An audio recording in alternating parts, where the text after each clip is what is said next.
Salut, c'est Zglug, merci de suivre cette aventure, merci pour les inscriptions. N'oubliez pas d'activer les notifications pour être prévenu des prochaines vidéos.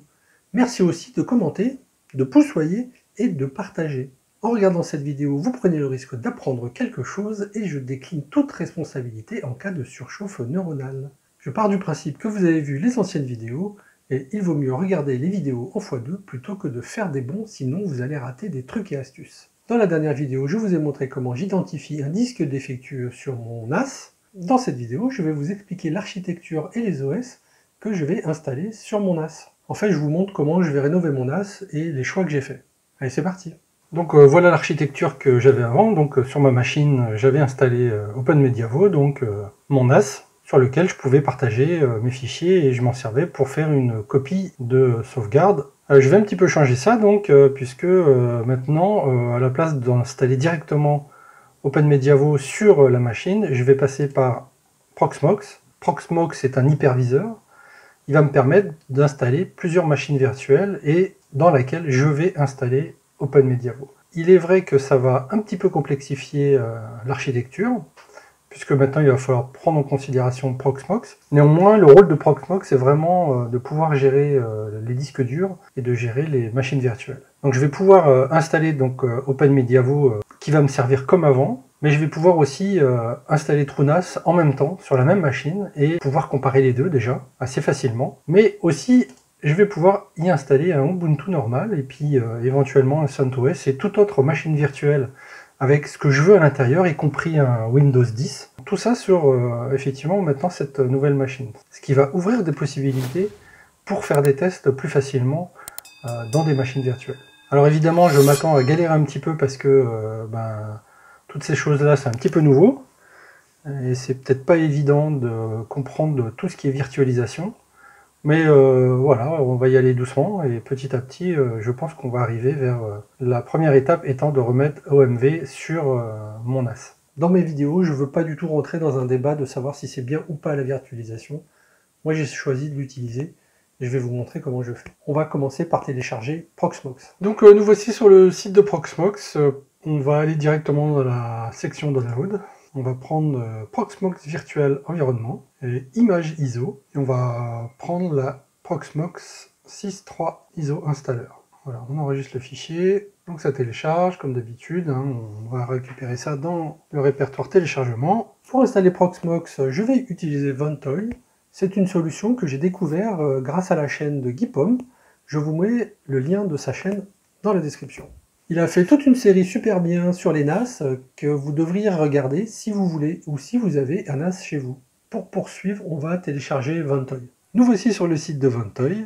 Ventoy est un outil open source pour créer une clé USB bootable permettant d'installer des ISO directement sans avoir à formater la clé pour chaque logiciel ou pour chaque OS. Par exemple, sur la clé, je pourrais avoir un ISO pour installer Windows, un autre pour installer CentOS, un autre pour installer Ubuntu. Pour autant, je pourrais utiliser exactement la même clé sans avoir à repasser par la case formatage avec le ISO en question. Il suffira de mettre la clé, booter sur la clé et Ventoy vous donne la possibilité du coup de choisir le ISO que vous voulez installer. Donc, je vous montre pour le downloader, donc là on est sur le site de ventoy.net.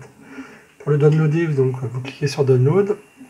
En fonction de votre système d'exploitation, moi je suis sur Windows, on est redirigé sur le site de GitHub. Là, c'est la version 1.0.40 qui est en release, donc comme toujours, il faut toujours prendre des versions release.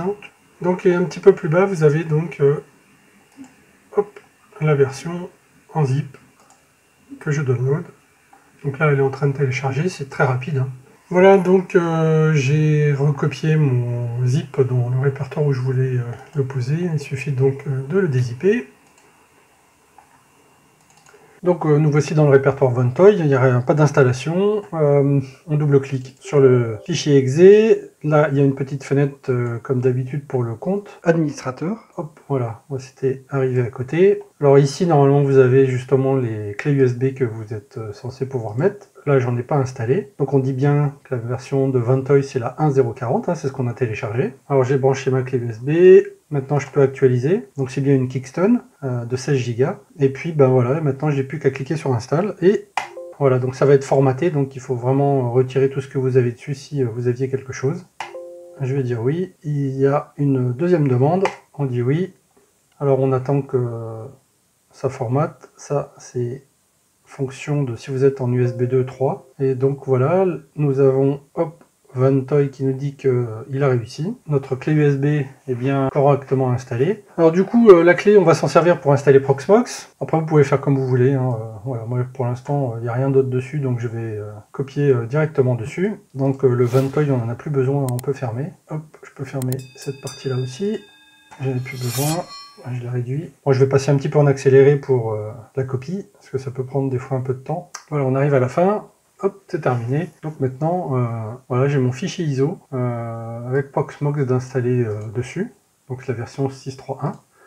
Et il suffit d'aller coller cette clé USB sur le serveur. Alors on vient de voir la création de la clé Vantoy.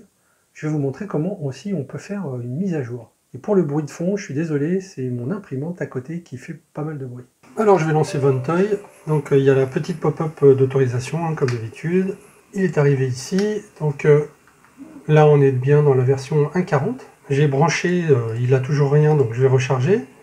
Donc il me trouve bien ma clé Kingston 16 Go. Donc il détecte en fait qu'il y a une montée de version. Il me demande si je veux faire un update ou une installation. Donc on y va.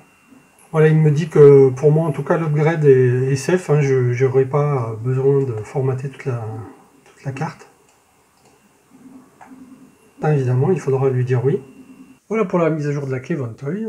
Et pour ceux qui se posent la question, j'ai formaté et retiré la partie boot de la clé pour pouvoir vous montrer une installation complète. Maintenant, il faut installer les disques dans la machine et faire l'installation, mais on verra ça dans une prochaine vidéo. Dans cette vidéo, nous avons vu l'architecture de mon NAS, nous avons vu comment télécharger Proxmox, nous avons vu comment télécharger Vantoy, nous avons vu comment créer une clé bootable avec Vantoy, nous avons vu comment mettre à jour une nouvelle version de Vantoy sur la clé, nous avons vu comment ajouter un ISO pour préparer l'installation, et là, c'est vrai que c'était un niveau très très haut. Copier-coller, c'est quand même super dur.